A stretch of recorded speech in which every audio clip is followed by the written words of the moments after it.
વિદ્યાર્થી મિત્રો, ગયા લેક્ચરમાં આપણે વનસ્પતિમાં પ્રકાશ સંશ્લેષણની જે પ્રક્રિયા છે એ પ્રક્રિયાના અભ્યાસની શરૂઆત કરી હતી અને ગયા લેક્ચરમાં આપણે સમજાવેલું કે પ્રકાશ સંશ્લેષણની સમગ્ર પ્રક્રિયા મુખ્યત્વે બે ભાગોમાં થાય છે.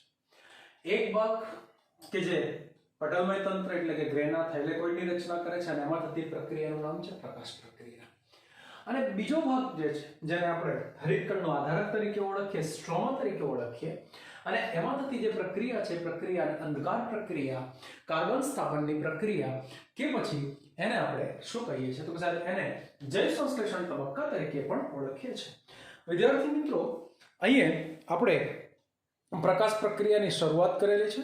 પ્રકાશ પ્રક્રિયા મુખ્યત્વે શું છે અને એની આપણે જો સમજ મેળવીએ તો આપણને થોડોક આઈડિયા આવી જાય. બેટા, પ્રકાશ પ્રક્રિયા એ વનસ્પતિમાં પ્રકાશ સંશ્લેષણની પ્રક્રિયાનો પ્રથમ તબક્કો કહેવાય. આને જો બીજા શબ્દોમાં આપણે બોલવું હોય તો આના માટેનો શબ્દ છે કે સાહેબ આ પ્રથમ તબક્કો છે. અને આ પ્રક્રિયાની અંદર એટીપી અને NADPH નિકોટિનેમાઇડ એડેનાઇન ડાયન્યુક્લિયોટાઇડ ફોસ્ફેટ રિડ્યુસ્ડ આવા રાસાયણિક પદાર્થોનું નિર્માણ થાય છે. એટલે આ તબક્કાને જો બીજા શબ્દોમાં આપણે બોલવું હોય તો આને પ્રકાશ રાસાયણિક તબક્કા તરીકે પણ ઓળખીએ છીએ. તો વિદ્યાર્થી મિત્રો, તમને આ તબક્કાના બીજા બે નામ મેં આપ્યા તો એ પણ યાદ રહી જાય. પરીક્ષામાં જો પૂછાય તો આપણે આ રીતે લખી શકીએ. પ્રકાશ રાસાયણિક તબક્કા તરીકે પણ ઓળખીએ. આ તબક્કાની અંદર શું થાય છે તો આ તબક્કાની ખાસિયત એ છે કે સાહેબ આ તબક્કાની અંદર પહેલી જે પ્રક્રિયા થાય છે એ પહેલી પ્રક્રિયાનું નામ છે પ્રકાશ શક્તિનું શોષણ. બરાબર છે, નામ જ છે પ્રકાશ પ્રક્રિયા, ફોટો સિસ્ટમ. ઓકે, તો પહેલો જે તબક્કો છે, પહેલી જે પ્રક્રિયા છે એ કઈ છે તો સાહેબ પ્રકાશ શક્તિનું શોષણ થાય છે. બીજી જે પ્રક્રિયા છે તો બીજી પ્રક્રિયા આપણે એવું કહી શકીએ કે સાહેબ અહીંયા બીજી પ્રક્રિયામાં ઇલેક્ટ્રોનનું પરિવહન થાય છે. ઇલેક્ટ્રોન ઉત્પન્ન થાય, ઇલેક્ટ્રોનનું પરિવહન થાય. સાથે સાથે ત્રીજો જે બહુ અગત્યનો તબક્કો છે આ પ્રક્રિયામાં કે સાહેબ એટીપી અને NADPH રિડ્યુસ્ડ નિકોટિનેમાઇડ એડેનાઇન ડાયન્યુક્લિયોટાઇડ નું નિર્માણ અથવા સંશ્લેષણ પણ થાય છે. બરાબર છે. અને બહુ જ અગત્યનો બીજો જે તબક્કો છે એ પાણીના અણુનું પ્રકાશ શક્તિની મદદથી વિઘટન થાય છે. તો વિદ્યાર્થી મિત્રો, આ પ્રક્રિયામાં કઈ કઈ ઘટનાઓ બને છે એ ઘટનાઓનો મેં એક લિસ્ટ લખ્યો છે. એક વખત ફરી પાછું બોર્ડ ઉપર જુઓ અને મારી સાથે બોલો એટલે તમને ખ્યાલ આવી જાય કે સાહેબ શું કહેવા માંગે છે. તો કે આ આખી પ્રક્રિયામાં શું થાય છે તો કે સાહેબ આ આખી પ્રક્રિયામાં પહેલી પ્રક્રિયા કે સાહેબ પ્રકાશ શક્તિનું શોષણ થાય છે. બીજી પ્રક્રિયા કે સાહેબ ઇલેક્ટ્રોન ઉત્સર્જિત થાય અને આ ઇલેક્ટ્રોન વિવિધ પ્રકારના ઇલેક્ટ્રોન વાહકો વડે રચાયેલા પરિવહન તંત્રમાં પરિવહન પામે. ત્રીજી બહુ અગત્યની પ્રક્રિયા તો સાહેબ એટીપી અને NADPH જેવા જે રાસાયણિક પદાર્થો છે, એટીપી જે શક્તિનું સ્વરૂપ છે જેનું વૈજ્ઞાનિક નામ એટીપી એટલે કે એડિનોસાઇન ટ્રાઇફોસ્ફેટ શક્તિનું સ્વરૂપ કહેવાય. અને રિડ્યુસ્ડ નિકોટિનેમાઇડ એડેનાઇન ડાયન્યુક્લિયોફોસ્ફેટ જેવા જે રસાયણો છે એનું પણ અહીં નિર્માણ થાય છે. અને સૌથી અગત્યનું કે સાહેબ આ આખી પ્રક્રિયામાં શું થાય તો કે સાહેબ આ આખી પ્રક્રિયામાં પાણીના અણુનું પણ શું થાય છે તો કે સાહેબ પાણીના અણુ જે છે એનું પણ વિઘટન થાય છે. તો વિદ્યાર્થી મિત્રો, તમને ખબર પડી ગઈ કે અહીંયા આવા ચાર બહુ અગત્યના જે તબક્કાઓ છે એ તબક્કાઓ આ પ્રક્રિયાની અંદર આપણને જોવા મળે છે. વિદ્યાર્થી મિત્રો, અહીંયા મેં હેડિંગ આપેલું છે પ્રકાશ પ્રક્રિયા. તો આપણને ખબર છે કે સાહેબ આ પ્રક્રિયા માટે બરોબર કોણ જવાબદાર છે તો કે સાહેબ આ પ્રક્રિયા માટે રંજક દ્રવ્યો જવાબદાર છે. રંજક દ્રવ્યો શું કરે છે તો કે સાહેબ ક્લોરોફિલ A, ક્લોરોફિલ B અને કેરોટીનોઇડ્સ તેમજ ઝેન્થોફિલ જેવા જે રંજક દ્રવ્યો છે એ નિશ્ચિત તરંગ લંબાઈ ધરાવતી પ્રકાશ શક્તિનું શોષણ કરે છે. તો જ પ્રકાશ પ્રક્રિયા થશે. એટલે આમ આ આખી પ્રક્રિયામાં હરિતકણ નામની જે અંગિકા છે એ હરિતકણ નામની અંગિકાની અંદર જે થાઇલેકોઇડ છે, થાઇલેકોઇડ નું જે પોલાણ છે એ પોલાણની અંદર આ જે રંજક દ્રવ્યો છે એ રંજક દ્રવ્યો શું કરે તો સાહેબ એ રંજક દ્રવ્યો અનેક સંકુલો બનાવીને ગોઠવાયેલા હોય. સંકુલ શબ્દ લખ્યો છે મેં, અંગ્રેજીમાં આપણે આને બોલી શકીએ કોમ્પ્લેક્સ કહેવાય. શું કહીશું બેટા ને? કોમ્પ્લેક્સ. તો આમ આ બધા જે રંજક દ્રવ્યો છે મોટા ભાગના બહુ મોટી સંખ્યામાં રંજક દ્રવ્યો આવેલા હોય આ બધા રંજક દ્રવ્યો શું કરે તો જુદા જુદા પ્રકારના સંકુલો બનાવી અને હરિતકણ નામની અંગિકામાં થાઇલેકોઇડનું જે પોલાણ છે એની અંદર ગોઠવાયેલા હોય આવા જે સંકુલો છે અનેક જે સંકુલો છે મેં તમને કહ્યા એ પૈકીનું બહુ અગત્યનું એક સંકુલ છે જેનું નામ છે LHC તો આનું આખું નામ આપીશું આપણે લાઇટ હાર્વેસ્ટિંગ કોમ્પ્લેક્સ ગુજરાતીમાં પ્રકાશ સંગ્રહિત સંકુલો અથવા તો પ્રકાશ ગ્રાહી સંકુલો લાઇટ એટલે પ્રકાશ હાર્વેસ્ટ નો મતલબ થાય ગ્રહણ કરવું ઉછેર કરવો અને કોમ્પ્લેક્સ સી ઇટ મીન્સ સંકુલ તો મેં તમને કહ્યું એ પ્રમાણે કે આવા ઘણા બધા સંકુલો આવેલા હોય જે પૈકીનું એક સંકુલ આપણે એને નામ આપીએ અને શું કહ્યું તો કે સાહેબ આને LHC કહીશું લાઇટ હાર્વેસ્ટિંગ કોમ્પ્લેક્સ અથવા ગુજરાતીમાં આના માટેનો એક શબ્દ છે અને પ્રકાશગ્રાહી સંકુલ તરીકે પણ ઓળખવામાં આવે ઓકે આ જે પ્રકાશગ્રાહી સંકુલ છે તો અહીંયા થાઇલેકોઇડ ની અંદર મુખ્યત્વે એવું કહી શકાય કે સાહેબ બે અલગ અલગ LHC રંજક દ્રવ્યો બે અલગ અલગ પ્રકારના LHC માં સંગઠિત થયેલા હોય મારો કહેવાનો મતલબ એવો છે કે એ બે પ્રકારના લાઇટ હાર્વેસ્ટિંગ કોમ્પ્લેક્સ જે છે એ બે પ્રકારના શું થયું કે તો સાહેબ બે સ્પષ્ટ અલગ અલગ LHC માં તેઓ છે ને બેટા ગોઠવાયેલા હોય આવા બે પ્રકારના જે LHC છે જેમાં એક પ્રકારના LHC ને આપણે શું કહીશું તો કે સાહેબ એક પ્રકારનું જે LHC છે એને PS1 કહીશું અને બીજા પ્રકારનું જે LHC છે એને આપણે PS2 તરીકે ઓળખીએ તો એક PS1 છે અને બીજું કયું છે તો સાહેબ PS2 છે PS1 નો મતલબ શું તો કે સાહેબ ફોટો સિસ્ટમ બરાબર છે રંજક દ્રવ્ય તંત્ર તો ગુજરાતીમાં બોલીશું રંજક દ્રવ્ય તંત્ર 1 બરાબર છે બીજું ફોટો પિગમેન્ટ સિસ્ટમ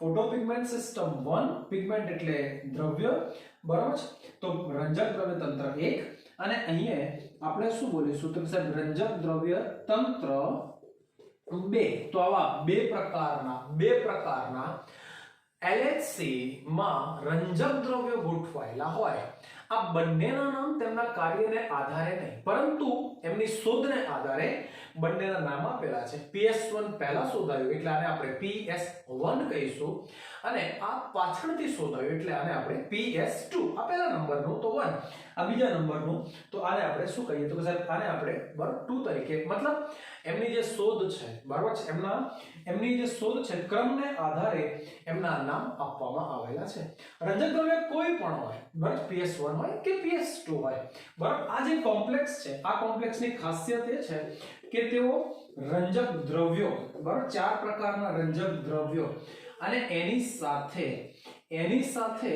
એને જોડી રાખવા માટે પ્રોટીનના અણુઓ બરાબર એટલે રંજક દ્રવ્યો અને પ્રોટીનના અણુઓ ભેગા મળી રંજક દ્રવ્યો અને પ્રોટીનના અણુઓ ભેગા મળી શું કરે તો કે સાહેબ એક કોમ્પ્લેક્સ બનાવે મતલબ સંકુલ બનાવે છે ઓકે તો તમને એ ખબર પડી જાય કે સાહેબ 4 પ્રકારના રંજક દ્રવ્યો અને એમને જોડી રાખવા માટે જુદા જુદા પ્રકારના જે પ્રોટીનના અણુઓ છે એ પ્રોટીનના અણુઓ ભેગા મળી અને એક આખું શું બનાવે તો સાહેબ એક આખું કોમ્પ્લેક્સ બનાવે એક સંકુલ બનાવે અને એને જ આપણે શું કહીએ તો સાહેબ એને LHC તરીકે ઓળખીએ બરાબર છે LHC કોઈ પણ હોય પછી એ 1 હોય કે 2 હોય મતલબ PS1 હોય કે PS2 હોય દરેકની ખાસિયત એ છે કે સાહેબ દરેક તંત્રમાં 250 થી આ તમારી બુકમાં નથી પરંતુ તમારી જાણકારી માટે 250 થી 400 રંજક દ્રવ્યના અણુઓ એક તંત્રમાં આવેલા હોય એક કોમ્પ્લેક્સની અંદર આવેલા હોય તો વિદ્યાર્થી મિત્રો તમને ખ્યાલ આવી ગયો કે એક કોમ્પ્લેક્સમાં એક તંત્રની અંદર કેટલા તો સાહેબ 250 થી 400 જેટલા અણુઓ આવેલા હોય ઓકે આ 250 થી 400 જેટલા જે અણુઓ છે આ અણુઓ પૈકી બરાબર ક્લોરોફિલ A નો અણુ એક જ હોય બરાબર છે ક્લોરોફિલ A ના અણુની સંખ્યા તો કે સાહેબ A એક જ હોય ઓકે પછી એ PS1 હોય કે પછી એ PS2 હોય ગમે તે હોય વિદ્યાર્થી મિત્રો ખ્યાલ આવે છે બધાને બેટા મેં જે બોર્ડ પર સમજૂતી આપી બરાબર બિલકુલ સરળ ભાષામાં અને તમને ખબર પડી જાય કે સાહેબ એક તંત્ર હોય કે તંત્ર 2 હોય ગમે તે તંત્ર હોય દરેક તંત્રની ખાસિયત એ છે કે તેમાં 250 થી 400 જેટલા શું આવેલા હોય તો કે રંજક દ્રવ્યના અણુઓ આવેલા હોય અને આ રંજક દ્રવ્યના અણુઓમાં બરાબર દરેક તંત્રમાં ખાલી ક્લોરોફિલ A નો અણુ એક જ હોય બરાબર અને બાકીના અણુઓ શું તો કે સાહેબ બાકીના કયા અણુઓ હોય તો કે સાહેબ બાકીના સહાયક રંજક દ્રવ્યો હોય બરાબર એટલે કે એક જ અણુ કયો છે કે સાહેબ ક્લોરોફિલ A નો છે બરાબર કોઈ પણ તંત્રની અંદર અને એની સાથે બાકીના કોણ જોડાયેલા છે તો કે સાહેબ બાકીના સહાયક રંજક દ્રવ્યો જોડાયેલા છે સહાયક રંજક દ્રવ્ય આવેલા છે અને તેઓ બરસ રંજક દ્રવ્ય તંત્રની રચના કરે છે આપણે અગાઉના લેક્ચરમાં એવું ભણ્યા છે કે સાહેબ અહીંયા મુખ્ય રંજક દ્રવ્ય કોણ છે તો સાહેબ મુખ્ય રંજક દ્રવ્ય ક્લોરોફિલ A જ છે કેમ ક્લોરોફિલ A છે તો સાહેબ ક્લોરોફિલ A નો અણુ જ પ્રકાશ શક્તિનું શોષણ કરે અને ઇલેક્ટ્રોન ઉત્સર્જિત કરે છે અને આ ઇલેક્ટ્રોન પ્રકાશ શક્તિ જે છે એનું રાસાયણિક શક્તિમાં રૂપાંતર કરી અને ખોરાક બનાવી આપે એટલે એવું કહી શકાય કે સાહેબ ક્લોરોફિલ A નો અણુ એકાકી અણુ શું કરે તો કે સાહેબ PS1 કે PS2 ની અંદર પ્રક્રિયા કેન્દ્રનું નિર્માણ કરે છે કોનું નિર્માણ કરે છે બેટા તો કે સાહેબ પ્રક્રિયા કેન્દ્ર ચોપડીમાં એક શબ્દ આપેલો છે તો હવે તમને પ્રક્રિયા કેન્દ્ર ખબર પડી ગઈ બરાબર પ્રક્રિયા કેન્દ્ર બોલો અથવા આને રિએક્શન સેન્ટર કહેવાય ઓકે એવી જગ્યા કે જ્યાં ઇલેક્ટ્રોન ઉત્સર્જિત થાય પ્રકાશ શક્તિ શોષાય પછી ઇલેક્ટ્રોન ઉત્સર્જિત થાય તો ઇલેક્ટ્રોન ઉત્પન્ન કરવાનું કામ સહાયક રંજક દ્રવ્યનું નથી બેટા ઇલેક્ટ્રોન ઉત્પન્ન કરવાનું કામ કોનું છે તો કે સાહેબ એકાકી ક્લોરોફિલ A ના અણુનું છે અને તે જ શું કરે છે તો સાહેબ તે જ પ્રક્રિયા કેન્દ્રનું નિર્માણ કરે છે ઓકે તો આમ તમને એ ખબર પડી ગઈ કે સાહેબ અહીંયા પ્રક્રિયા કેન્દ્ર બરોબર ક્લોરોફિલ A ના અણુ વડે રચાય છે અને આમ બરોબર શું તો કે સાહેબ PS1 અને PS2 બંનેમાં ક્લોરોફિલ A ના અણુ શું બનાવે તો સાહેબ બંનેમાં ક્લોરોફિલ A ના અણુ પ્રક્રિયા કેન્દ્ર બનાવે છે PS1 જે છે બેટા એની ખાસિયત બીજી એ છે કે PS1 અને એમાં આવેલા પ્રક્રિયા કેન્દ્ર અને એમાં રહેલા ક્લોરોફિલ A ના અણુ એ 700 નેનોમીટર તરંગ લંબાઈ ધરાવતી લાલ પ્રકાશ શક્તિનું શોષણ કરીને ઉત્તેજિત થાય છે ફરી બોલો કેટલા નેનોમીટર તો કે સાહેબ 700 નેનોમીટર તરંગ લંબાઈ ધરાવતી પ્રકાશ શક્તિનું શોષણ કરીને તેઓ ઉત્તેજિત થાય છે માટે આપણે આને શું કહીએ તો કે સાહેબ આને બીજા શબ્દોમાં P700 તરીકે પણ ઓળખવામાં આવે જ્યારે PS2 જે છે એની ખાસિયત એ છે કે સાહેબ તે 680 નેનોમીટર તરંગ લંબાઈ ધરાવતી પ્રકાશ શક્તિનું શોષણ કરે છે માટે એને આપણે શું કહીએ તો સાહેબ એને બીજા શબ્દોમાં P680 તરીકે પણ ઓળખવામાં આવે તો વિદ્યાર્થી મિત્રો આગળનો ટોપિક ભણતા પહેલા મેં તમને એક સરસ મજાની સમજૂતી પ્રકાશ પ્રક્રિયા કે જેની અંદર કઈ કઈ ઘટના બનવાની છે બરાબર એનું પહેલા લિસ્ટ આપ્યું છે બરાબર તો પહેલી ઘટના મેં અહીં તમને સમજાવી પ્રકાશ શક્તિનું શોષણ ઓકે આના પછીનો ટોપિક આપણે જોઈ રહ્યા છે ઇલેક્ટ્રોન પરિવહન એ પછી જોઈએ આપણે તો પ્રકાશ શક્તિનું શોષણ કરવા માટે તમારા મગજમાં એક વસ્તુ ક્લિયર થઈ ગઈ કે સાહેબ હરિતકણ નામની અંગિકા અને એમાં થાઇલેકોઇડ જે છે પણ પોલાણની અંદર શું આવેલા હોય તો કે સાહેબ કોમ્પ્લેક્સ આવેલા હોય કયા કોમ્પ્લેક્સ તો સાહેબ એકનું નામ બરાબર PS1 અને બીજાનું નામ PS2 PS1 તો જેને રંજક દ્રવ્ય તંત્ર 1 અથવા તો P700 PS2 કે જેને રંજક દ્રવ્ય તંત્ર 2 અથવા તો P680 કહીએ PS1 ની ખાસિયત કે સાહેબ 700 નેનોમીટર તરંગ લંબાઈ વડે ઉત્તેજિત થાય અને ઇલેક્ટ્રોન ઉત્પન્ન કરે P680 તો કે સાહેબ તે 680 નેનોમીટર તરંગ લંબાઈ ધરાવતી પ્રકાશ શક્તિ વડે ઉત્તેજિત થાય શોષણ કરે અને ઇલેક્ટ્રોન ઉત્પન્ન કરે તો તમને ખબર પડી ગઈ કે આવા પ્રકારના રંજક દ્રવ્ય તંત્રો ટૂંકમાં જેમને આપણે LHC તરીકે ઓળખીએ લાઇટ હાર્વેસ્ટિંગ કોમ્પ્લેક્સ તરીકે ઓળખીએ આવા ઘણા બધા LHC હરિતકણ નામની અંગિકાના થાઇલેકોઇડના પોલાણમાં આવેલા હોય તો વિદ્યાર્થી મિત્રો એક સરસ મજાની મેં તમને સમજૂતી આપી તમે સમજી શકો છો કે આ એક આપણું થાઇલેકોઇડનું પોલાણ છે અને એમાં રંજક દ્રવ્યના અણુઓ છે લાલ કલરના મેં જે દોરેલા છે રંજક દ્રવ્યના અણુઓ અને તેઓ ફોટોન એટલે પ્રકાશ શક્તિનું શોષણ કરે છે અને આ ઇલેક્ટ્રોન ઉત્પન્ન કરતું ક્લોરોફિલ A નો અણુ જે પ્રક્રિયા કેન્દ્ર બનાવે છે અને ઇલેક્ટ્રોન ઉત્પન્ન થાય આ ઇલેક્ટ્રોન પ્રાથમિક ગ્રાહક વડે સ્વીકારાય અને પછી આગળ ઇલેક્ટ્રોન પરિવહન પામે છે તો વિદ્યાર્થી મિત્રો અહીંયા મેં એક સરસ મજાની તમને આગળનો ટોપિક ભણતા પહેલા એક સરસ મજાની સમજૂતી અહીંયા આપી ઓકે તો આને તમે તૈયાર કરો એટલે આવડી જાય એના પછીનો બેટા બહુ અગત્યનો અને બહુ સરસ મજાનો ટોપિક છે ઇલેક્ટ્રોન પરિવહન બરાબર છે ઇલેક્ટ્રોન પરિવહન ETS તરીકે પણ જેને આપણે ઓળખીએ ETS ઇલેક્ટ્રોન પરિવહન શું છે બરાબર એને આપણે જરા સમજીએ તો અહીંયા આપણે સમજાવ્યું છે એ પ્રમાણે કે પ્રકાશ પ્રક્રિયાનો જ એક તબક્કો છે ઇલેક્ટ્રોન પરિવહન, જે દરમિયાન એટીપી અને NADPH નું પણ નિર્માણ થશે અને પાણીના અણુનું પણ વિઘટન થશે. એના માટેનો મેં એક ગ્રાફ, એક આકૃતિ બરોબર બોર્ડ ઉપર દોરીને તૈયાર રાખી છે અને એને આપણે સમજવાનો પ્રયત્ન કરીએ એટલે તમને આવડી જશે. બધા જ વિદ્યાર્થીઓ અહીંયા ધ્યાન આપે જેથી કરીને ટોપિક આપણો સરસ મજાનો ચાલે, ટોપિક પૂરો પણ થાય. વિદ્યાર્થી મિત્રો, પ્રકાશ પ્રક્રિયા શું છે એની એક સરસ મજાની સમજૂતી તમે મેળવી અને હવે એના પછી એ જ ટોપિકમાં આપણે બહુ અગત્યનો એક ટોપિક ભણવા જઈ રહ્યા છે જેને આપણે નામ આપ્યું છે ઇલેક્ટ્રોન પરિવહન. ઓકે, તો ઇલેક્ટ્રોન પરિવહન પહેલા તો તમે જુઓ આખું કે ઇલેક્ટ્રોન પરિવહનની અંદર બે પ્રકારના રંજક દ્રવ્ય તંત્રો ભાગ લે છે. આ પણ LHC છે, આ પણ LHC, મતલબ બે પ્રકારના રંજક દ્રવ્યો છે. આ LHC નું નામ છે PS2, મેં બોર્ડ ઉપર લખેલું છે બરોબર છે, અને આ LHC નું નામ છે PS1, મેં સૌથી ઉપર લખેલું છે. ઓકે, તો વિદ્યાર્થી મિત્રો, ઇલેક્ટ્રોન પરિવહન તો કે ફોટોસિસ્ટમ 2 આખી પ્રક્રિયામાં તમે જોશો કે ફોટોસિસ્ટમ 2 માં પ્રક્રિયા કેન્દ્ર ક્લોરોફિલ A નો અણુ શું કરે તો ક્લોરોફિલ A નો અણુ નિશ્ચિત તરંગ લંબાઈ ધરાવતી પ્રકાશ શક્તિનું શોષણ કરે. હાલ જ મેં બોર્ડ ઉપર સમજાવેલું અને ભૂસી નાખ્યો બરાબર. PS2 અને PS2 ની ખાસિયત શું છે તો PS2 680 નેનોમીટર તરંગ લંબાઈ ધરાવતી પ્રકાશ શક્તિનું શું કરે તો પ્રકાશ શક્તિનું શોષણ કરે. શોષણ કરે એટલે એના પ્રક્રિયા કેન્દ્રમાં રહેલા, પ્રક્રિયા કેન્દ્ર કોના વડે રચાય તો ક્લોરોફિલ A ના અણુ વડે. તો આના પ્રક્રિયા કેન્દ્રમાં રહેલા ક્લોરોફિલ A ના અણુ શું થાય તો ક્લોરોફિલ A ના અણુ ઉત્તેજિત થાય બરોબર છે. 680 નેનોમીટર તરંગ લંબાઈ ધરાવતી પ્રકાશ શક્તિના શોષણ વડે ક્લોરોફિલ A ના અણુ ઉત્તેજિત થશે. ઉત્તેજિત થશે એટલે એ સક્રિય ઇલેક્ટ્રોન ઉત્પન્ન કરશે બરોબર છે. શું ઉત્પન્ન કરે તો ઇલેક્ટ્રોન ઉત્પન્ન કરશે. ઓકે, અને આ જે ઇલેક્ટ્રોન છે આ ઇલેક્ટ્રોન ઉત્પન્ન થયા પછી પ્રક્રિયા કેન્દ્રમાંથી કૂદી અને શું કરશે તો ઇલેક્ટ્રોન ગ્રાહક તરફ ગતિ કરશે. એટલે કે ઉત્તેજિત થઈ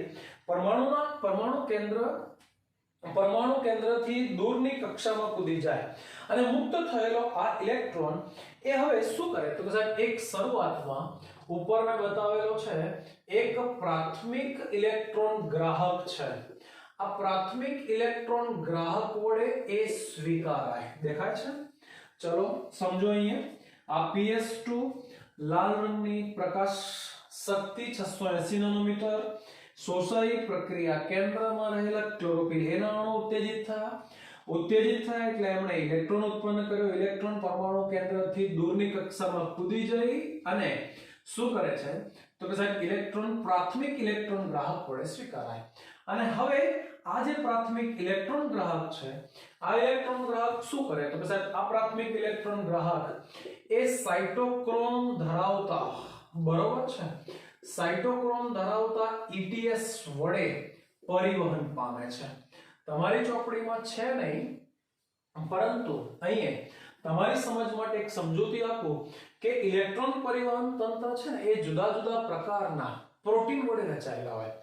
જેમ કે અહીંયા એક પ્રકારના જે પ્રોટીન છે એમને આપણે નામ આપીએ તો અહીંયા ફેરેડોક્સિન, પ્લાસ્ટોક્વિનોન, સાઇટોક્રોમ અને પ્લાસ્ટોસાયનિન જે નીટમાં પૂછાય છે વારે ઘડીએ. F નો મતલબ થાય બરાબર છે. અહીંયા લખું એટલે તમને ખ્યાલ આવે. તો ઇલેક્ટ્રોન સૌપ્રથમ ફેરેડોક્સિન વડે સ્વીકારાય. પછી ઇલેક્ટ્રોન ક્યાં જાય તો સાહેબ ઇલેક્ટ્રોન પ્લાસ્ટોક્વિનોન માં જાય.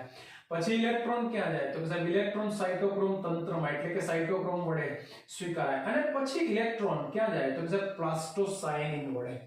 આ બધા શું છે તો સાહેબ આ બધા ઇલેક્ટ્રોન વાહકો છે અને એક ચોક્કસ પ્રકારની તેઓ શું કરે તો સાહેબ ઊર્જા ધરાવે છે. મારો કહેવાનો મતલબ બરાબર ઇલેક્ટ્રોનની ખાસિયત એ છે કે ઇલેક્ટ્રોન પોતાની વધુ ઊર્જા ધરાવતા બરાબર છે ઇલેક્ટ્રોન પોતાની વધુ ઊર્જા ધરાવતા કક્ષકમાંથી બરાબર વાહકમાંથી ઓછી ઊર્જા ધરાવતા વાહક તરફ ગતિ કરે. એટલે જ્યારે ઇલેક્ટ્રોન એક વાહકમાંથી બીજા વાહક તરફ ગતિ કરે ત્યારે થોડીક ઊર્જાને મુક્ત કરે. આ મુક્ત થતી ઉર્જા એ એડીપી વડે સ્વીકારાય અને શેમાં તો કે સાહેબ એટીપી ના બંધારણમાં સંચિત થાય. ટૂંકમાં અહીંયા એક આખો ઇલેક્ટ્રોન પરિવહનની ક્રિયા બરાબર છે. ક્રિયા એક આખું રેડોક્સ પોટેન્શિયલ બનેલું છે. રેડોક્સ પોટેન્શિયલ એટલે કે આ સ્વીકારવું ઇલેક્ટ્રોન સ્વીકારવું, ઇટ મીન્સ તો કે સાહેબ રિડક્શન ની પ્રક્રિયા થઈ. પછી આ ઇલેક્ટ્રોન આને આપે એટલે હવે આ ઓક્સિડાઇઝ થયો અને આ રિડક્શન. તો રિડક્શન ઓક્સિડેશન આ એક આખી પ્રક્રિયા થાય. ટૂંકમાં આને આપણે શું કહીએ તો સાહેબ આને રેડોક્સ પ્રક્રિયા. એટલે કે રેડોક્સ પોટેન્શિયલ જે છે એ રેડોક્સ પોટેન્શિયલના માપદંડ અનુસાર ઇલેક્ટ્રોન અધોગામી દિશામાં ગતિ કરે અને જ્યારે ઇલેક્ટ્રોન બરોબર જ્યારે પ્લાસ્ટોસાઇડિંગ પાસે આવશે ત્યારે એમાં રહેલી બધી જ શક્તિ તે ગુમાવી દેશે અને આ શક્તિ એટીપી ના બંધારણમાં સંચિત થશે. ઇલેક્ટ્રોન હવે બરોબર એ જ્યાંથી ઉત્પન્ન થયેલો ત્યાં PS2 ના LHC માં જવાને બદલે એ હવે શું કરે તો કે સાહેબ PS1 ના LHC માં જાય. PS1 ના પ્રક્રિયા કેન્દ્ર વડે એ સ્વીકારવામાં આવે. ટૂંકમાં મારો કહેવાનો મતલબ એવો કે ઇલેક્ટ્રોન જ્યારે ETS માં વાહક શૃંખલામાંથી પસાર થાય છે ત્યારે તે વપરાઈ જતા નથી, એમાં રહેલી ઉર્જા વપરાય છે. ઇલેક્ટ્રોન વપરાઈ જતા નથી અને આ ઇલેક્ટ્રોન પાછા પોતાની જગ્યાએ જવાને બદલે ક્યાં જાય તો કે સાહેબ PS1 ના પ્રક્રિયા કેન્દ્રમાં જાય. એના વડે તે સ્વીકારવામાં આવે. ફોટોસિસ્ટમ 1 પણ સાથે શું કરે છે તો કે સાહેબ ફોટોસિસ્ટમ 1 પણ સાથે સૂર્યપ્રકાશમાં રહેલી 700 નેનોમીટર તરંગલંબાઈ ધરાવતી પ્રકાશ શક્તિ 700 નેનોમીટર તરંગલંબાઈ PS1 એ પણ 700 નેનોમીટર તરંગલંબાઈ ધરાવતી પ્રકાશ શક્તિનું શોષણ કરી ઉત્તેજિત થાય છે. ઓકે, તો એના પ્રક્રિયા કેન્દ્રમાં રહેલા ક્લોરોફિલ A ના અણુ શું કરે તો કે સાહેબ ક્લોરોફિલ A ના અણુ ઉત્તેજિત થાય અને ઇલેક્ટ્રોન ઉત્સર્જિત કરે છે. ઇલેક્ટ્રોન ઉત્સર્જિત કરે શક્તિશાળી સક્રિય ઇલેક્ટ્રોન અને આ ઇલેક્ટ્રોન પણ ફરી શું કરે તો કે સાહેબ આ ઇલેક્ટ્રોન પણ એ ઇલેક્ટ્રોન ગ્રાહક વડે સ્વીકારાય. શાના વડે સ્વીકારાય તો કે સાહેબ પ્રાથમિક ઇલેક્ટ્રોન ગ્રાહક વડે સ્વીકારાય. ટૂંકમાં અહીંયા પણ ઇલેક્ટ્રોન પ્રાથમિક ઇલેક્ટ્રોન ગ્રાહક વડે સ્વીકારાય છે અને પછી આ ઇલેક્ટ્રોન બહુ અગત્યની બાબત આ ઇલેક્ટ્રોન એ હવે મેં કહ્યું એ પ્રમાણે કે અહીંયા પરિણામે પ્રક્રિયા કેન્દ્રમાંથી ઇલેક્ટ્રોન ઉત્તેજિત થઈ અને વધારે રેડોક્સ પોટેન્શિયલ ધરાવતા અન્ય વિજાણુગ્રાહી અણુ તરફ સ્થળાંતરિત થાય. આ ઇલેક્ટ્રોન પુનઃ હવે શું કરે તો સાહેબ અધોગતિ કરે અને ઉર્જાથી સભર અધોગતિ કરે. બસ એટલે કે અહીંયાથી હવે આગળ ગતિ કરશે, અધોગતિ કરશે અને ઉર્જાથી સભર NADPH કે જેનામાં પુષ્કળ પ્રમાણમાં ઉર્જા રહેલી છે. ઉર્જાથી સભર NADPH વડે શું થાય NADP વડે સ્વીકારાય. બરાબર છે, NADP વડે સ્વીકારાય અથવા તો NADP ના રિડક્શનમાં વપરાય. ફરી બોલો એક વખત, NADP વડે સ્વીકારાય. ઇલેક્ટ્રોન સ્વીકારવો એટલે રિડક્શનની પ્રક્રિયા થઈ કહેવાય. ટૂંકમાં મારો કહેવાનો મતલબ તમને ખ્યાલ આવી ગયો કે અહીંયા ઇલેક્ટ્રોનના ઉમેરાથી NADP+ નું રિડક્શન થાય અને આમ NADP+ હવે NADPH અને H+ માં ફેરવાય એટલે કે H+ બને છે. તો વિદ્યાર્થી મિત્રો તમે આખી પ્રક્રિયા જુઓ એટલે તમને ખ્યાલ આવે કે PS2 માંથી ઉત્પન્ન થયેલો ઇલેક્ટ્રોન વિવિધ પ્રકારે ઇલેક્ટ્રોન વાહકોમાંથી વહન પામી PS1 માં જાય છે અને શક્તિ ઉત્પન્ન કરે છે. સાથે PS1 પણ પ્રકાશ શક્તિનું શોષણ કરી ઇલેક્ટ્રોન ઉત્પન્ન કરે છે અને આ ઇલેક્ટ્રોન પણ શું કરે છે તો ઉર્જા સભર NADP વડે સ્વીકારાય છે અને NADPH ના નિર્માણમાં વપરાય છે. થોડી વાર પહેલા બેટા મેં હમણાં એવી સમજૂતી આપેલી કે પ્રકાશ પ્રક્રિયા દરમિયાન ATP અને NADPH નું પણ નિર્માણ થાય છે. તો તમને હવે આખી બાબત ખબર પડી ગઈ કે ATP નું પણ નિર્માણ થયું છે પ્રકાશ પ્રક્રિયામાં અને NADPH નું પણ નિર્માણ થયું છે.